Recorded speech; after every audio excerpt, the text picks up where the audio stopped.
and welcome to my new lecture.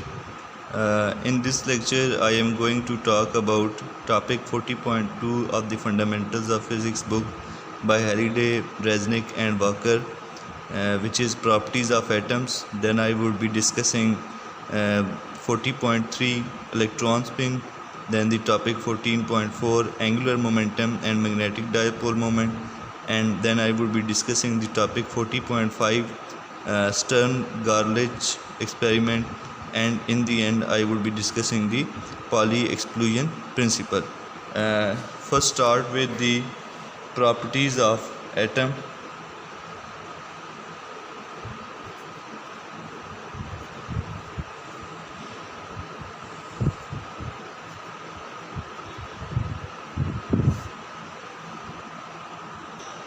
The first thing is that atoms are stable, right? Atoms have existed in their same shape and for billions of years, right? They do not change their shape after a few weeks or after a few years. Thus we can say that atoms are stable. The other things is the atoms combine with each other, right? They stick with each other to form stable molecules and form rigid solids. An atom mostly has empty space, but you can stand on a floor made up of atoms without falling into it. So they form empty space, but however combined together they form rigid structure which is stable.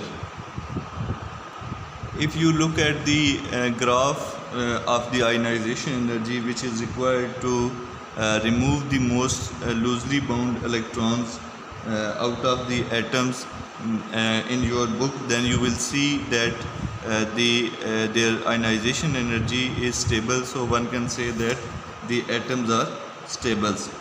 The elements are arranged in the periodic table in 6 complete horizontal periods.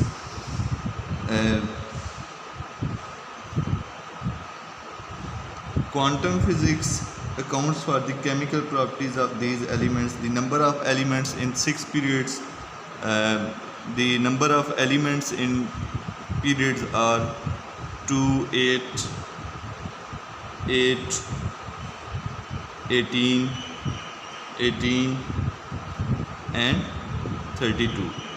These are number of atoms in each of the period. In period 1 there are two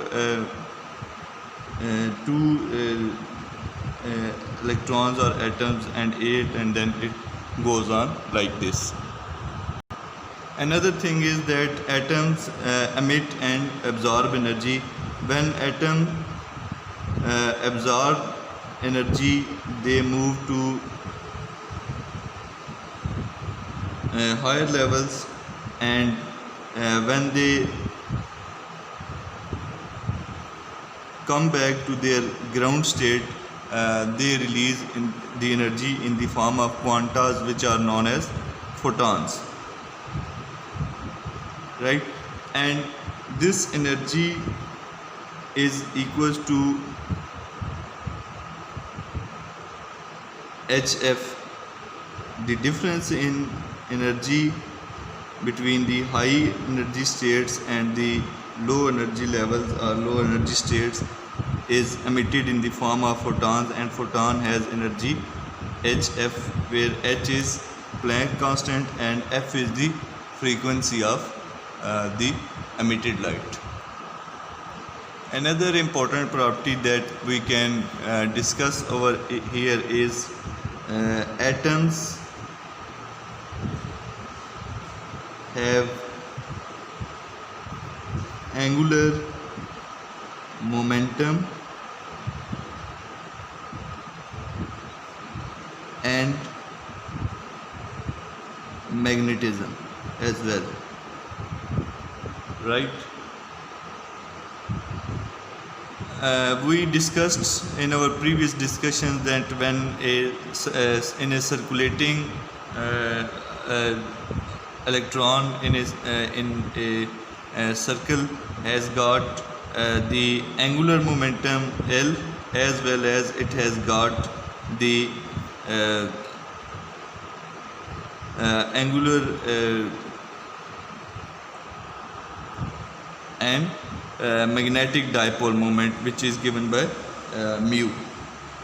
So in the classical model we can say that atoms have both angular momentum and the magnetic dipole moment. However, when we discuss according to quantum physics, this is represented by a probability density function, and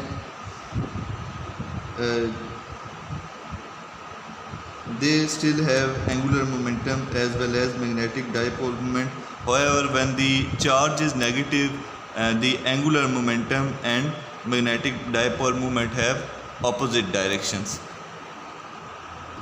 So these are four basic properties of atoms: that atoms are stable, atoms combine with each other to form rigid structures, and atoms emit and absorb light.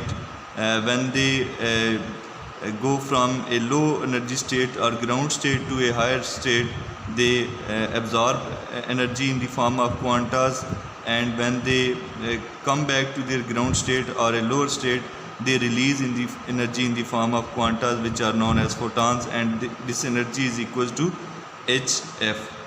And finally we say that atoms have both angular momentum as well as magnetic dipole moment. Next we move to our next portion of discussion, that is topic 40.3, which is electron spin.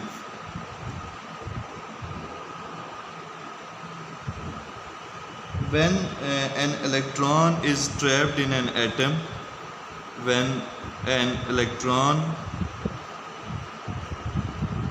is trapped in an atom or free, it has intrinsic spin, angular momentum, and we denote this spin angular momentum by S, and it is also usually known as spin. This spin angular momentum is usually known as spin, and spin of electron is a basic characteristic, as I called it, as intrinsic, like the mass, charge, etc. of electrons. The magnitude of spin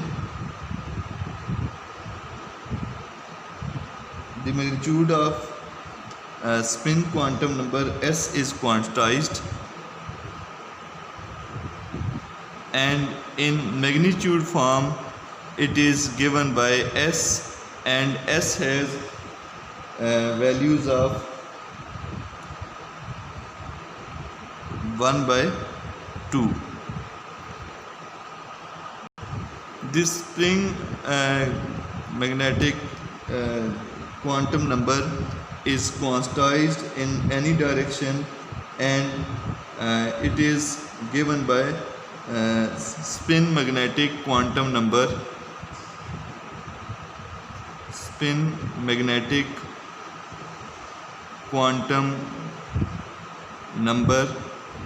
which is ms, and this is spin magnetic quantum number, and it has got values of +1/2 and -1/2.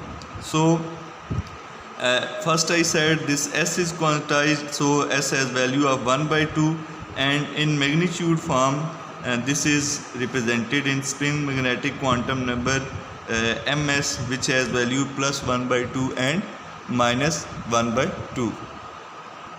In total there are 5 quantum numbers which represent a state, which are n, which is principal quantum number,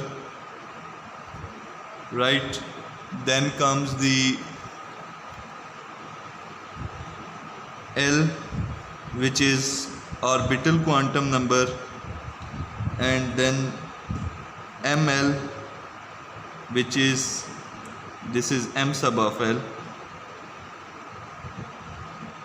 orbital magnetic, and then comes S, which is spin that I just elaborated, and finally there is ms, which is spin magnetic.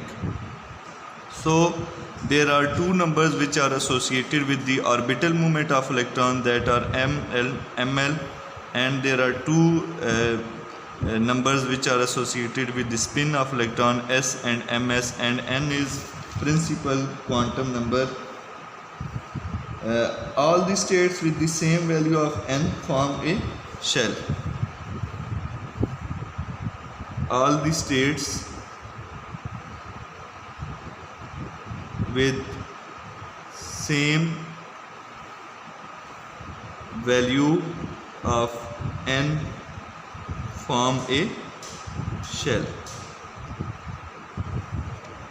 And there is a table 40.1, right, which gives all these quantum numbers and along with their variations. So far we know that a quantum state is represented by 5 numbers: n,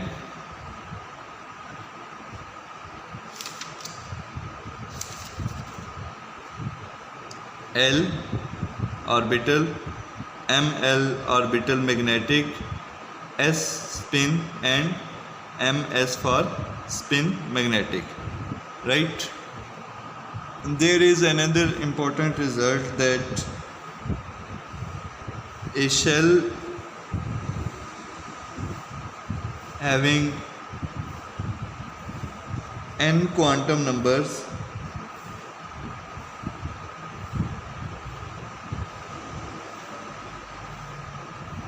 has 2n square states,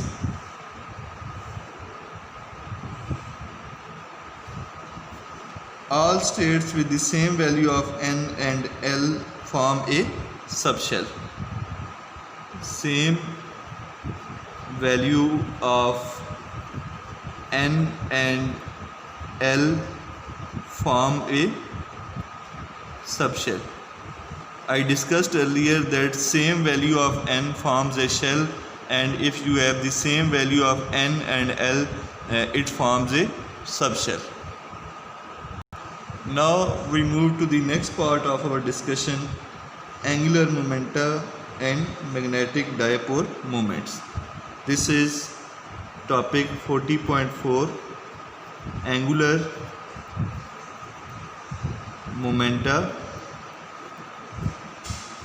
and magnetic dipole moments, right? As we know that there are 2 types of motion of an electron. One is the orbital and the other one is the spin. So we would first look at the orbital angular momentum and magnetism. This would be the first part of our discussion, and then we will be moving up through spin angular momentum and spin magnetic dipole moment. But first we are looking at the orbital motion in the form of orbital angular momentum and magnetism. The magnitude of orbital angular momentum L in an atom is quantized. This means that they are allowed only certain values, and these values are L into L plus 1 under root into H. This H is Planck's constant, and L into L plus 1. L is, as we know that, orbital number, right? And this is not H, but this is H cut, and this H cut is H, which is Planck constant divided by 2 pi.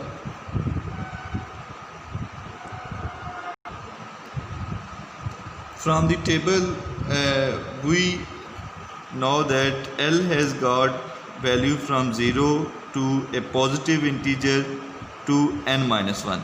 So when we say that we have n is equal to 3 shells, then the permitted orbital number would be, since n is equal to 3, we can, L would be from 0, 1 and 2. So if when n would be 4, it would be 0, 1, 2, 3, and you can calculate for any number of shells this orbital number L.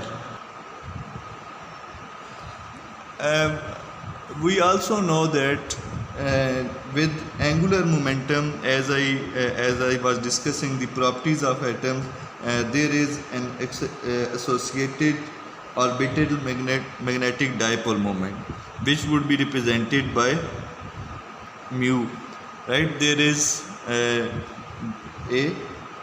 dipole moment associated with both orbital and as well as spin. For the case of orbital, the magnetic dipole moment is associated with the angular momentum in the form minus E by 2m into angular momentum, right? And this result is deduced from the chapter 32, topic 28 of the book. This negative sign shows that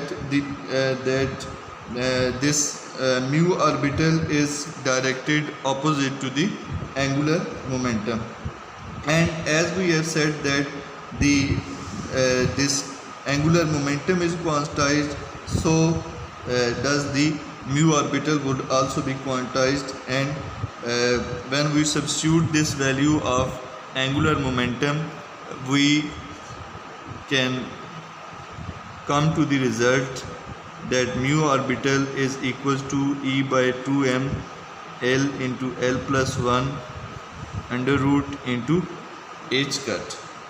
This would be my orbital magnetic moment.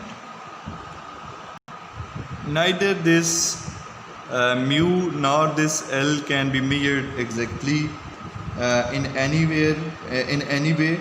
However, we can measure the components of these two vectors along a given axis. If we imagine a magnetic field B, which is directed along z axis, then we can measure the z components of mu orbital, which would be mu orbital z, and the angular momentum along z axis. Hopefully you have understood that the angular momentum and mu orbital cannot be exactly calculated. However, if we have a magnetic field which is directed along a certain axis, then we can find this magnetic orbital moment and the angular momentum along these axes easily. And this orbital magnetic moment along z direction is equals to the magnetic orbital number ml times the mu b. This ml is the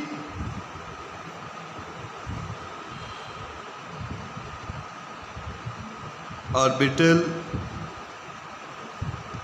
magnetic quantum number and mu b is the Bohr's magnetron, and its value is equals to E h over 4 pi m. If I replace h by 2m by h cut, then it would become E h cut by 2m, and you can calculate its value, and its value comes out equals to be 9.27 into 10 raised to power minus 24 joule per Tesla. This would be the value of Bohr's magnetron. You have to put the value of E, this h cut over 2 and mass of electron. You can easily find this value. Now we have written the orbital magnetic moment and the angular momentum along z axis would be the ml times h cut, and this ml is orbital angular momentum.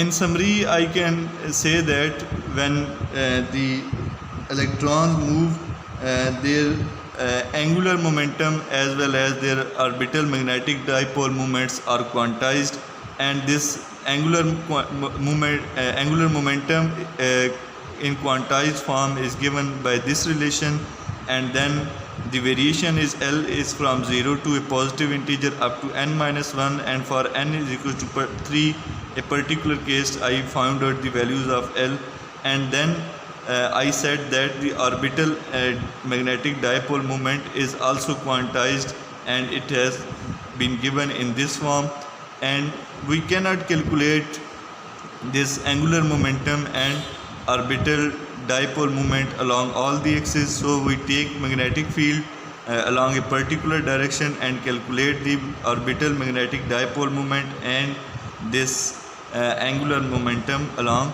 a particular direction, which was z-axis in our case. Next we move our focus towards spin angular momentum and spin magnetic dipole moment. As I said that an electron moving in an orbit has both orbital motion as well as spin. In this topic we are going to study the spin angular momentum and spin magnetic dipole moment.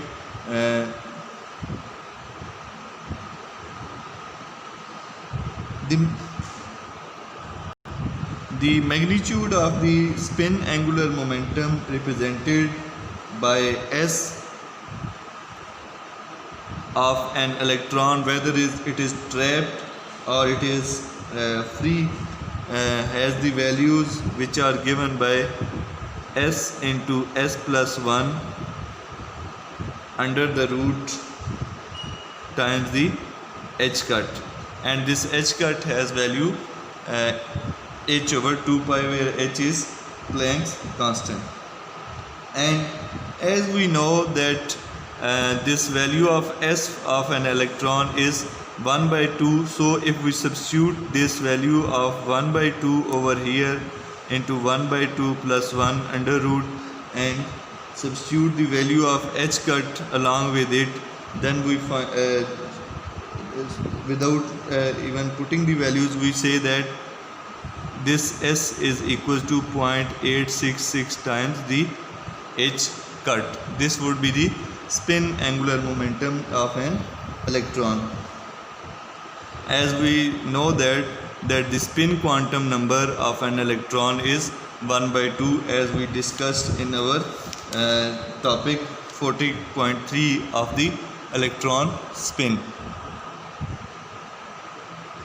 As we already discussed that the spin angular momentum has spin magnetic dipole moment associated with it, which is represented by mu of S, and it is an intrinsic property like the mass and charge of an electron. So this spin magnetic dipole moment is given by E by m into S,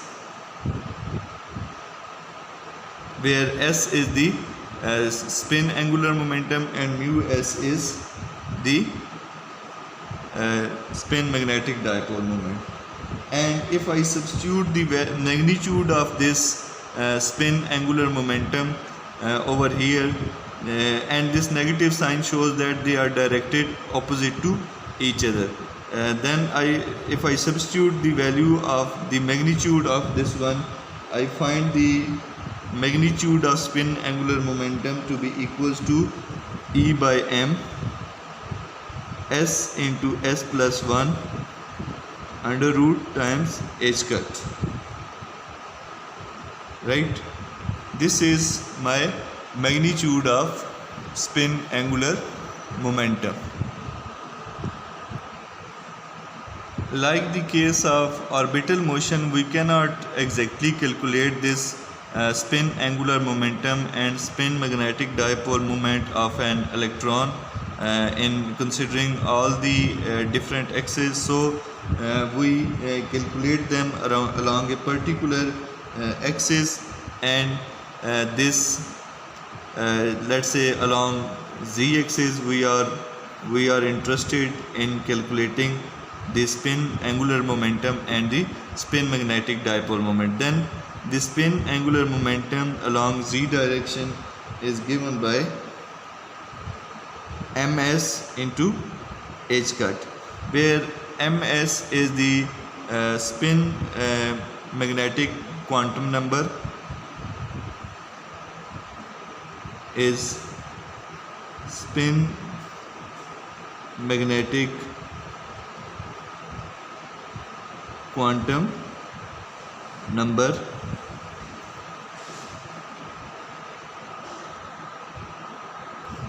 and this spin magnetic quantum number has got two values, which are plus 1 by 2, which is known as spin up, or minus 1 by 2, which represent spin down, right?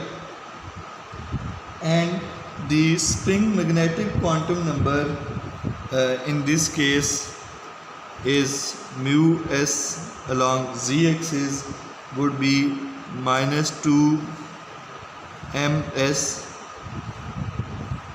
mu b, where ms is spin magnetic quantum number and mu b is once again the Bohr magnetron. For the case of atoms containing more than one electron, the total angular momentum is represented by J, and it would be the sum of the angular momentums of all the electrons right along z direction, say a particular n, sum of spin angular momentums of all the electron along z axis. So this would be the total angular momentum when you have a multi-electron system. Next we are going to focus on topic 40.5, which is the Stern-Gerlach experiment. In 1922, Otto Stern and Walter Gerlach at the University of Hamburg in Germany show experimentally that the magnetic moment of silver atoms is quantized. In Stern-Gerlach experiment, silver is vaporized in an oven and some of the atoms in that vapor escape through a narrow slit in the oven wall and pass into an evacuated tube. Some of those escaping atoms then pass through a second narrow slit to form a narrow beam of atoms. The atoms are said to be collimated. They are made into a beam, and the second slit is a collimator. The beam passes between the poles of an electromagnet and then lands on a glass detector plate where it forms a silver deposit. First we make a beam of electron using this collimator, and then we pass this beam of electrons through an electromagnet which has north and south pole, and the result then this beam lands on a glass detector where we observe different marks made by this silver atoms.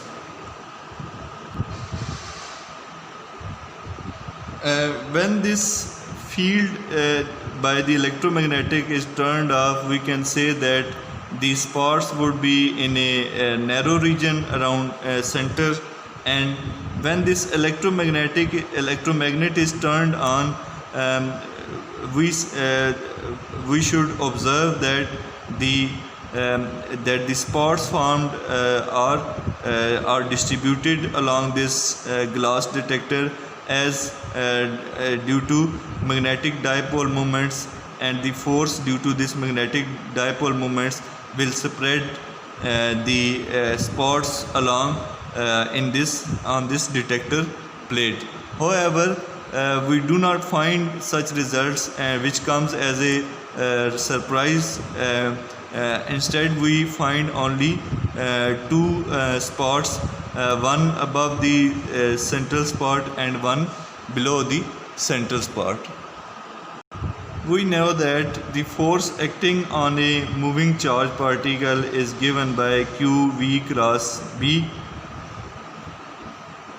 and since the silver atoms are electrically neutral, so this strong force actually becomes nearly zero in case of silver atoms. So the kind of magnetic interaction between the magnetic field and the of the electromagnet and the magnetic dipole of the individual silver atoms, we can derive it by using the potential energy of this dipole, which is given by mu dot B, where mu is the dipole moment and B is the magnetic field. And along a particular z-axis, as we have taken in case of this experiment. This would be equals to this mu in terms of magnitude would be equals to mu z times the b.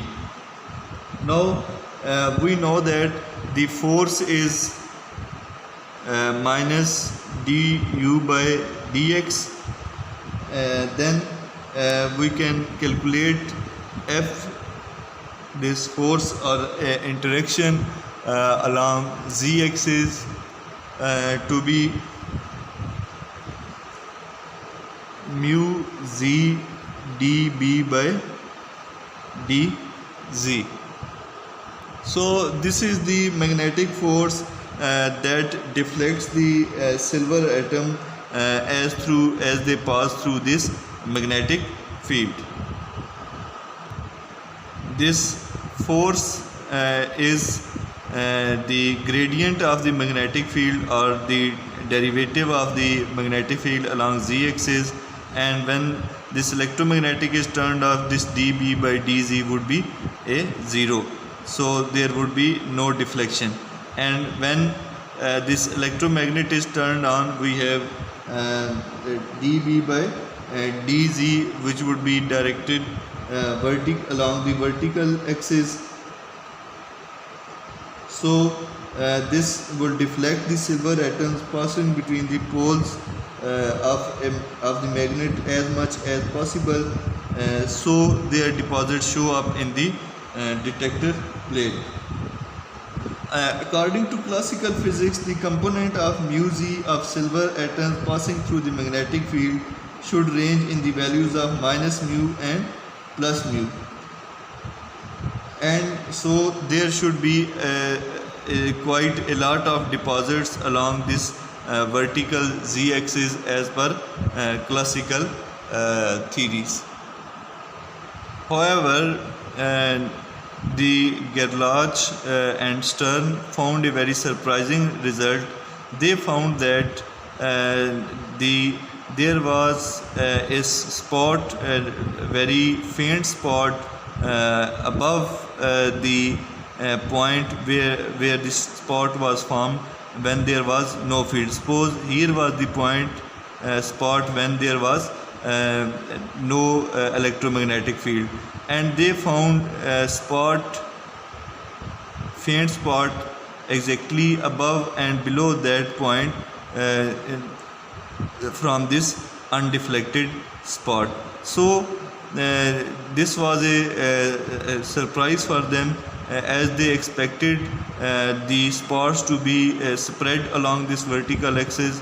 However, to their great surprise, they found only two spots, one above and one below the undeflected spot.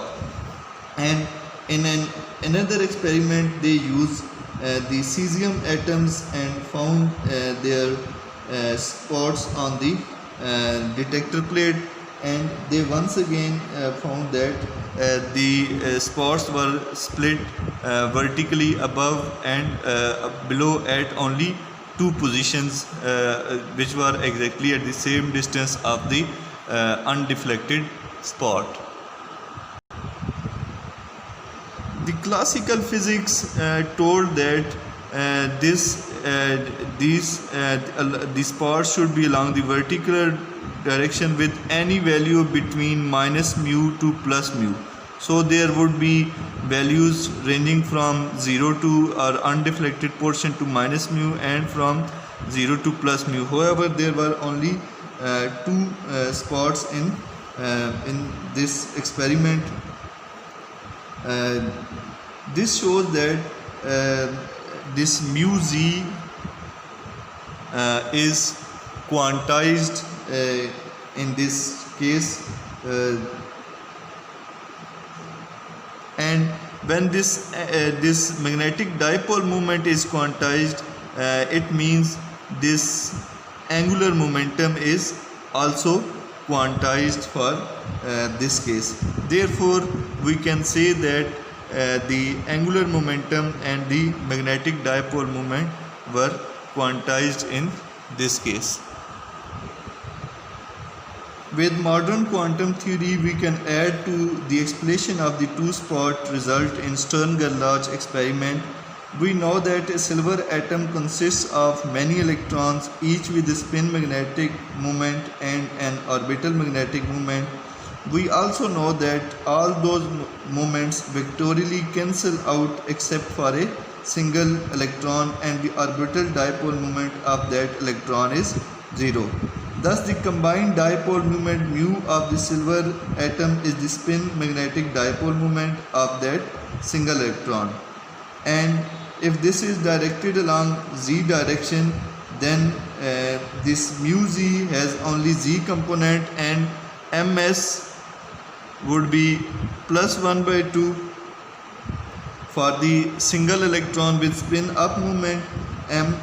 Ms would be minus 1 by 2 for spin down. I am representing spin up with this symbol and spin down with this symbol.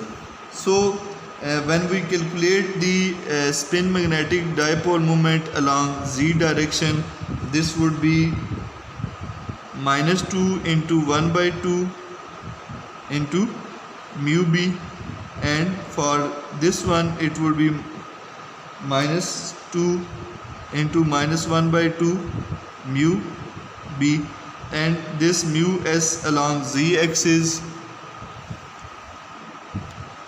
comes out to be minus mu b, and this for this downward the spin magnetic number comes out to be mu b, and the deflecting force for this one would be Fg would be minus mu b dB by dz, and for this spin down the magnetic force would be mu b dB by dz. So this would be our deflecting force, and the this should be mu s z. This should be mu s and z, right? Like this one. And these forces basically make the two spots on the detector plate. Next we move to the last portion of our today's discussion, the Pauli exclusion principle.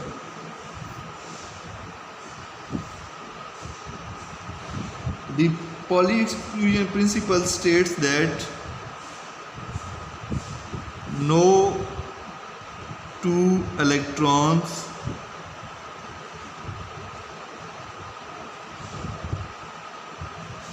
confined to the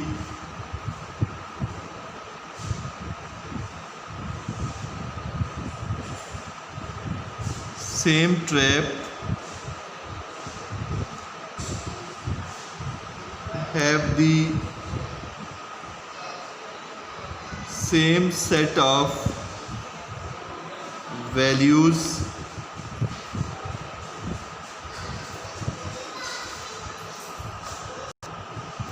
for their quantum numbers.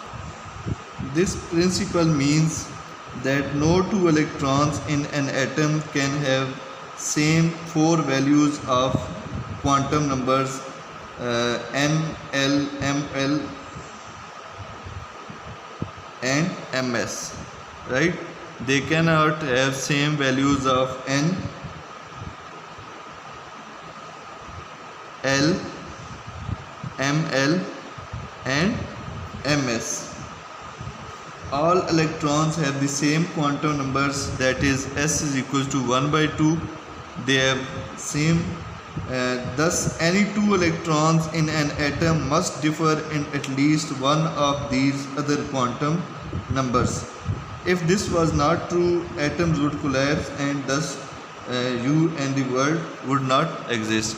So the atoms should have at least one difference of one in all these four other numbers, as the spin number is fixed. This was the Pauli exclusion principle. Hopefully you have understand this lecture. I would be back soon with a new lecture.